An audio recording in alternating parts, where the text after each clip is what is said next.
Hi friends, and welcome to Starry Hilder's Off-Grid Homestead. And here I am again in front of the wood stove. And if you just saw my last video, which was canning on the wood stove, it was kind of a reality check, giving you friends some practical real life advice that really hopefully will make you start thinking about wood stoves and doing things like canning. Well, here's another Starry tip and some practical reality advice about wood stoves.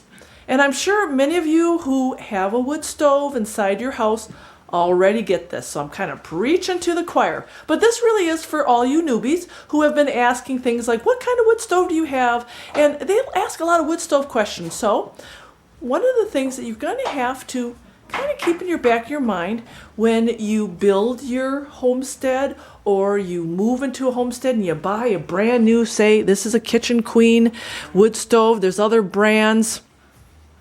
Really nice to heat with wood, right? Really dirty. Really dirty. That's reality.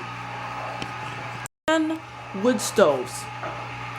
If you're going to be burning wood, expect a house that is going to be not 100% clean. So if you are a clean freak, and I'm a little bit of a clean freak, even Mr. Hilder will attest to that, it does bug me a little bit. Because as you can see, look at the look at the surrounding debris around the wood stove. Yeah, it's not pretty. It's dirty. It's going to be dirty because this is the thing with burning wood. You're burning wood and you're going to have ashes. You're going to have debris. You're going to have a wood box and you're going to be hauling wood in and out. There's just no way to get around it.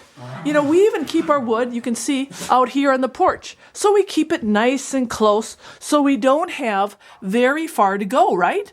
But it still has to go from there over there, which means we're going to have to walk with the wood. And I don't care if you're carrying it in or you have a wheelbarrow or you have some type of other carrying system to bring it inside the house.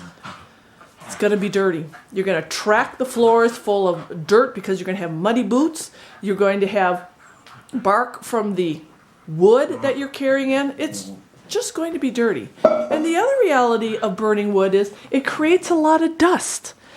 All my surfaces here, it doesn't make any difference if I dust every day, and I'm going to show you, friends. And this doesn't mean I'm a really bad housekeeper, but look, this was just wiped off not too long ago. Oh, it's pretty bad, isn't it? Yeah. So this is the reality of burning wood. It's going to be dirty. Your surfaces are going to be dirty.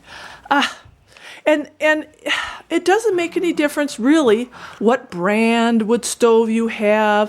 It doesn't make any difference if it's a small wood stove. When I was at my respite place, they had a nice little tile area for the wood stove. It was a very small wood stove, but still had to carry in the wood. And it still collected a lot of debris around that wood stove area and still had a lot of dust throughout the whole house. The windows had to be washed. You know, like every month, because that develops a film on them. So if you have these fantasy ideas about having a beautiful mountain home off the grid, and you can, and it's going to be sparkling clean, and it's not going to be sparkling clean. It's the reality of wood stoves, wood off the grid. All right, just remember that, friends. When you are out buying that wood stove for your homestead and you're setting it up, keep it in the back of your mind. You know, and here's another thing. Just remember, hauling in that wood in and out, be very practical where you're going to put that wood stove, okay? Because you don't want to be traipsing through your living room or traipsing through your kitchen or wherever. So really think about where you're going to be putting that wood stove too. That might cut down a little bit on the dirt and debris. So there's a Starry tip. That's it. Oh, and here's Mr. Hilder way over there. He's just shaking his head at Starry's practical off-grid tips. He's making sausage today. But that is a practical tip. Don't you think that was a good tip, Mr. Hilder? That was perfect. I got the okay from Mr. Hilder. All right, God bless, friends, and get a wood stove.